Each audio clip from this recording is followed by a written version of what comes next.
അതൊന്നാമത്തെ കാര്യം എന്ന് വെച്ചാൽ ഒരു പേടി ഉണ്ട്, ലൈക്ക് ഇനി നമുക്കിത് പറ്റുമെന്നുള്ളൊരു പേടി, ഇനി ലൈഫിൽ നടക്കുമോ എന്നുള്ളൊരു പേടി. ആ പേടിയാണ് എന്താ പല മനുഷ്യരെ കൊണ്ട് പലതും ചെയ്യിക്കുന്നത്.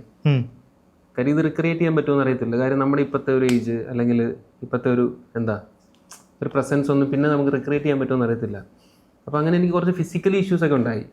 ഞാൻ രാത്രിക്ക് വർക്ക് ചെയ്തുകൊണ്ടിരുന്നപ്പോൾ എൻ്റെ പുറമൊക്കെ ഇറങ്ങിയിട്ട് ഒന്നും ചെയ്യാൻ പറ്റിയല്ലാതെ ഞാൻ തന്നെ വണ്ടി എടുത്ത് ഓടിച്ച് പോയി ഹോസ്പിറ്റലിലൊക്കെ പോയ സിറ്റുവേഷനൊക്കെ ഉണ്ടായി.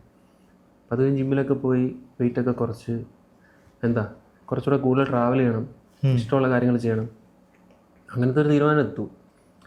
പിന്നെ ഈ പറഞ്ഞ പോലെ ഇത് ട്രാവൽ ചെയ്ത് അങ്ങ് തുടങ്ങി കഴിഞ്ഞപ്പോഴത്തേക്കിനും ഞാൻ സോഫ്റ്റ്വെയർ ഫീൽഡ് ഞാൻ ഭയങ്കര ഇൻട്രസ്റ്റോടെ വന്നൊരു ഫീൽഡാണ്. അത് ഒരിക്കലും തള്ളി പറയത്തില്ല. എത്ര വർഷം ഉണ്ടായിരുന്നു? 12 വർഷം വർക്ക് ചെയ്തു. നല്ല കമ്പനിയിൽ നല്ല സാലറിയിൽ നല്ല രീതിയിൽ പൊയ്ക്കൊണ്ടിരുന്നതാണ്. ആ കപ്പൽ അങ്ങനെ പോയേനെ. അങ്ങനെ പോയേനെ. പക്ഷെ ഇതിൻ്റെ ഒരു ക്രേസ് കിട്ടിയപ്പോഴത്തേക്കിനും ഞാൻ ഒത്തിരി ചെറുപ്പമാകുമെന്ന് തോന്നുന്നു, മൈൻഡ് ചെറുപ്പമാകുമെന്ന് തോന്നുന്നു, ഭയങ്കര ഹാപ്പി ആവുന്നു, പിന്നെ ലൈഫ് ഭയങ്കര മൊമെന്റ്ഫുൾ ആവുന്നു.